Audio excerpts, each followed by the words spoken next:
EVM के बक्से रखे हैं सारे। चुनाव खत्म होते ही बाहुबली धनंजय सिंह के गढ़ जौनपुर में बवाल मच गया। बवाल सपाइयों ने ऐसा गदर काटा कि लोगों का मजमा जमा हो गया। पुलिस के हाथ पैर ही फूल गए। बवाल का कारण था ये मिनी ट्रक जिसमें रखी थी ईवीएम।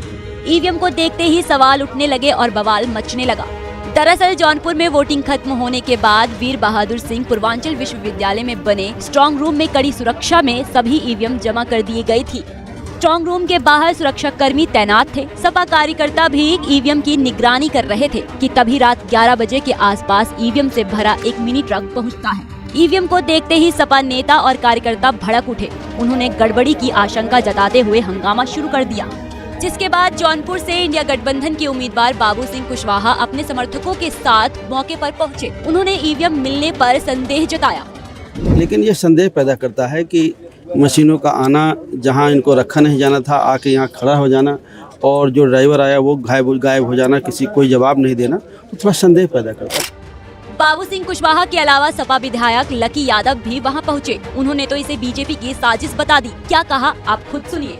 गाइडलाइन जारी है कि जो भी मशीनें शिफ्ट होंगी उस पर बाकायदा पास लगा रहेगा, बाकायदा प्रोटोकॉल के तहत वो मशीनें जाएंगी, लेकिन इस पर कोई पास नहीं लगा, इसका कोई कागजात नहीं मिल रहा, इसका ड्राइवर भी नहीं मिल रहा। जब कार्यकर्ता पकड़े उसके बाद इसका ड्राइवर भी नहीं मिला, ड्राइवर भी भाग गया। ये भारतीय जनता पार्टी के आदरणीय प्रधानमंत्री जी का जो नारा है 400 पार का, हमको लग रहा है कि इसी तरह 400 पार करेंगे। सपा के हंगामे के बाद जौनपुर के डीएम ने इस मामले पर सफाई देते हुए कहा कि ये रिजर्व ईवीएम है जो कि खराब होने पर रिप्लेसमेंट के तौर पर रखी जाती है। इसे कलेक्ट्रेट ले जाना था, लेकिन गलती से ये मतगणना स्थल पहुंच गई।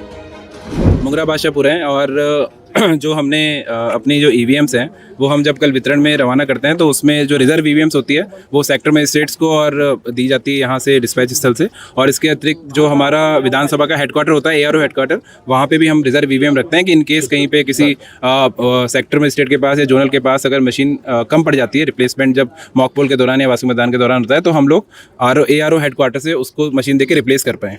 तो ये हमारा वो एआरओ हेडक्वार्टर की रिजर्व मशीनें हैं जो कि मुंगरा बादशाहपुर से और वेयर हाउस के लिए जारी थी। चूँकि यहाँ पे बाहर जाम था, इसलिए जो यहाँ के नायब तहसीलदार, जो इसके तहसीलदार थे प्रभारी, उन्होंने यहाँ के नायब से बात किया और वो इसको जाम के कारण यहाँ गलती से अंदर लाके उन्होंने खड़ा कर दिया। डीएम ने गलती मानकर बवाल खत्म करने की कोशिश की, लेकिन सपा नेता अब भी ये मानने को तैयार नहीं है कि आखिर स्ट्रॉन्ग रूम के बाहर ईवीएम अचानक से आई कैसे और उसका ड्राइवर सफाइयों को देखकर भाग क्यों गया। बहरहाल सपा के संदेह और डीएम की सफाई पर आप लोग क्या कहना चाहते हैं, हमें जरूर बताइएगा। इसके प्रायोजक हैं एडवांस कंप्यूटर, निकट इंडियन बैंक, बूढ़नपुर, आजमगढ़। यदि आप अपनी बच्चे को कंप्यूटर की उत्तम शिक्षा देना चाहते हैं तो तुरंत संपर्क करें।